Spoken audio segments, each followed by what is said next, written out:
হরে Krishna everyone, শান্তি servant of কৃষ্ণের একটি নতুন ব্লগে আপনাদের সকলকে স্বাগত জানাই। তো আজকে ছিল আমাদের পুরীর দ্বিতীয় দিন, তাই জয় জগন্নাথ বলি ভিডিওটা স্টার্ট করলাম। আজকের ভিডিওতে মেনলি দেখাবো যে আমরা যেহেতু প্রসাদ ভোজি, তো আমরা কোথা থেকে প্রত্যেক দিন প্রসাদ পেয়েছিলাম এবং দুপুরবেলার লাঞ্চ ডিনার কোথা থেকে করেছিলাম। তো সকাল সকাল আমরা পুরীতে গিয়ে গাঙ্গুরামের ওইখানেই একটা মিষ্টির দোকান থেকে এই ধরনের নোনতা জাতীয় জিনিসগুলো কিনে এনেছিলাম, যেগুলো ভগবানকে ভোগ নিবেদন করে আমরা প্রসাদ পাবো।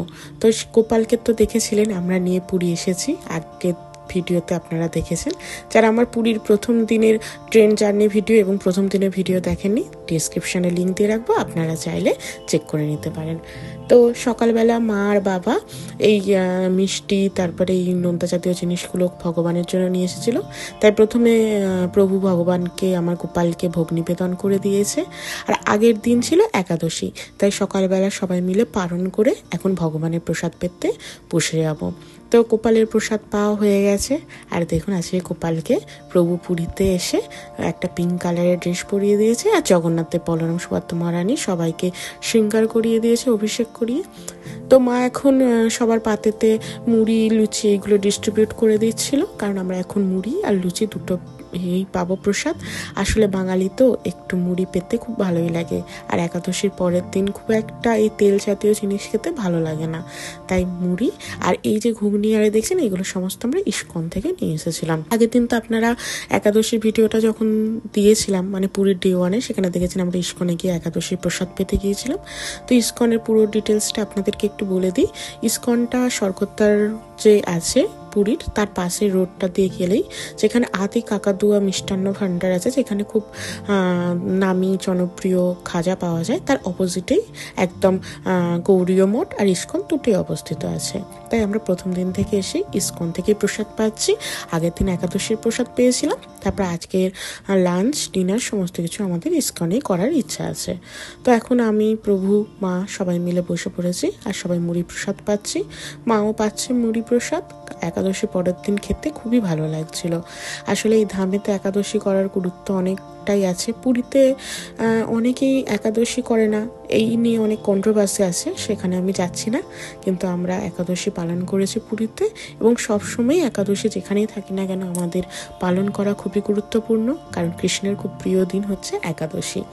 তো আগের যে প্রথম দিনের ভিডিওতে আপনাদেরকে আমি এই হোটেলটা দেখিয়েছিলাম, এখানে সাথে জামা কাপড় মিলতে এসেছিলাম। আর দেখুন, জগন্নাথ দেবের ধ্বজা এবং জগন্নাথ দেবের মন্দিরকে সুন্দর দর্শন করতে পারা যাচ্ছে। তো আমরা বেশ কিছুক্ষণ ছাদে দাঁড়িয়েছিলাম, সমুদ্র এবং মন্দির দুটোই একসাথে দর্শন করছিলাম।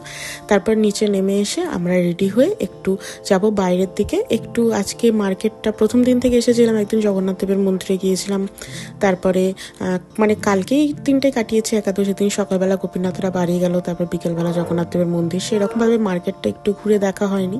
আর অনেক দিনকার পর পুরীতে এসেছি, পুরীটাও অনেকটা মানে যে মার্কেটারে ছিল অনেকটা চেঞ্জ হয়ে গেছে। তাই মা, বাবা, আমি আর প্রভু সবাই মিলে বেরিয়ে পড়েছিলাম একটু মার্কেট দর্শন করতে।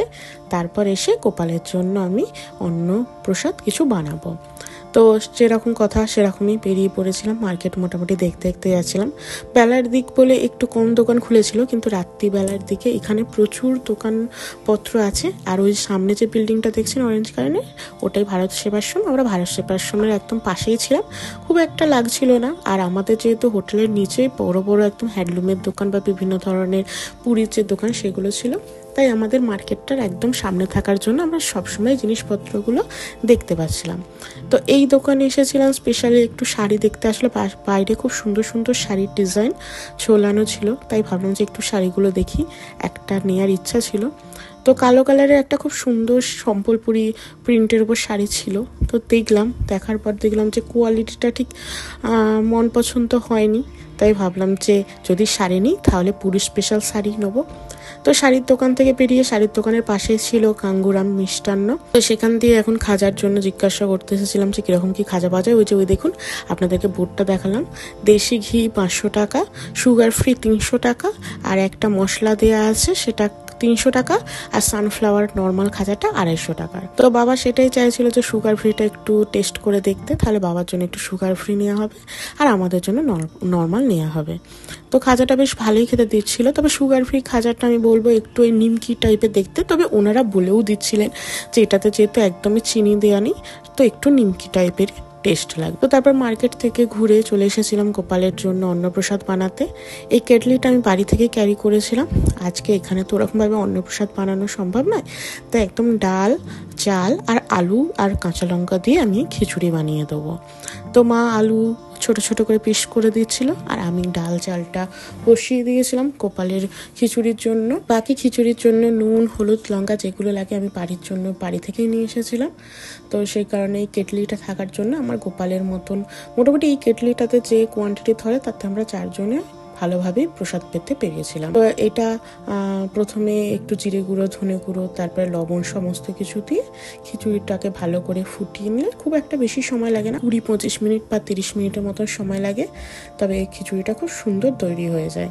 আমি যখন বৃন্দাবন গিয়েছিলাম, যারা এখনো বৃন্দাবনের ব্লগ আপনারা দেখেননি, আমি ডেসক্রিপশনে লিঙ্ক দিয়ে রাখবো, চাইলে আপনারা দেখতে পারেন।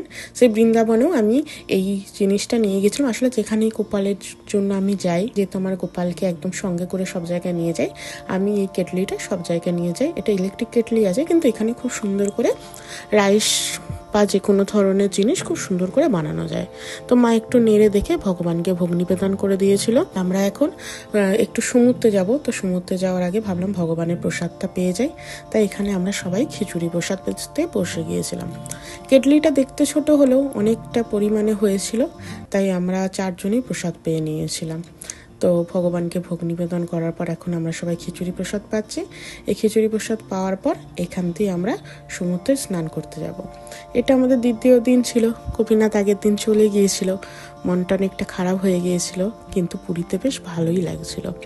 তারপরে পুরীর সমুদ্রের ধারে এসে মা, আমি, বাবা সবাই মিলে এসেছিলাম। এসে ডাব পেয়েছিলাম। তারপরে এখানে সমুদ্রে একটু স্নান করে তারপর বাড়িতে গিয়ে ইস্কন থেকে অন্নপ্রসাদ এনে আমরা সবাই প্রসাদ পাবো। তো সেই দিনকেও যথারীতি বারটা রবিবার ছিল, তাই প্রচুর ভিড় ছিল সমুদ্রে, আর সমুদ্রের ঢেউটাও খুব সুন্দর আমরা উপভোগ করতে পেরেছি। আর পুরীর ওয়েদারটা, আমরা এমন সময় গেছি পুরীর ওয়েদারটা এত সুন্দর ছিল, একদমই গরম ছিল না, আর রোদ্দুরটা অল্প থাকলেও খুব একটা গায়ে লাগছিল না। তাই পুরীর ওয়েদারটা সন্ধে, বিকাল, ভোর সবসময় খুব ভালো লাগছিল। সমুদ্র থেকে একটু কোল্ড ড্রিঙ্কস নিয়ে এবার বাড়ি চলে যাব। মা আরে সবাই বলছিল একটা কোল্ড ড্রিঙ্কস নিতে, তাই কোল্ড ড্রিঙ্কস নিলাম। আর এই যে এই দোকানটা দেখছেন, এই দোকানটাতে আমি প্রত্যেকবারে যখন পুরী আসি তখনই কিনি। এখানে বিভিন্ন ধরনের ক্রিস্টাল পাথরের হার, কানের সমস্ত কিছু খুব ভালো পাওয়া যায়। এছাড়াও আমি এর আগে একটা শাঁখা পরেছিলাম, বেশ অনেকগুলো বছরই সুন্দরভাবে কেটেছিল, সেই শাঁখাটাও খুব স্বল্প দামে ভালো পাওয়া যায়। এছাড়াও নোয়া, তারপরে পলা, এই ধরনের জিনিসগুলো এই দোকানে খুব ভালো পাওয়া যায়।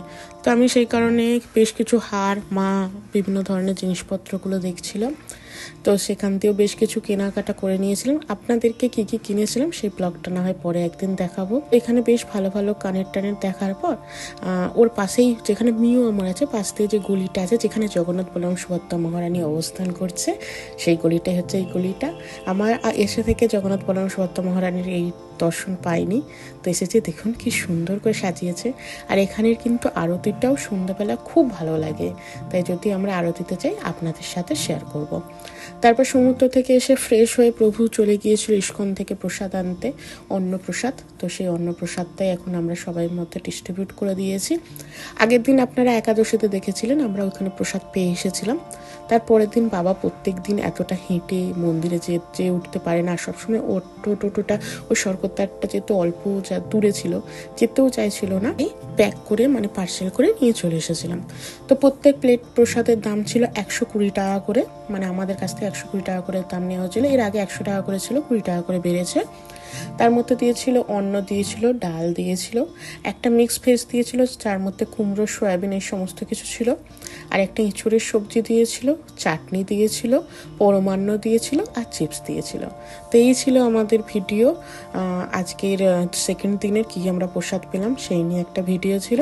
তো কেমন লাগলো অবশ্যই কমেন্ট করে জানাবেন, ভালো লাগলে একটা লাইক করে দেবেন, আর যারা এখনো সাবস্ক্রাইব করেননি প্লিজ সাবস্ক্রাইব করে দেবেন। দেখা হবে নতুন আর একটা ভিডিও নিয়ে। হরে কৃষ্ণা।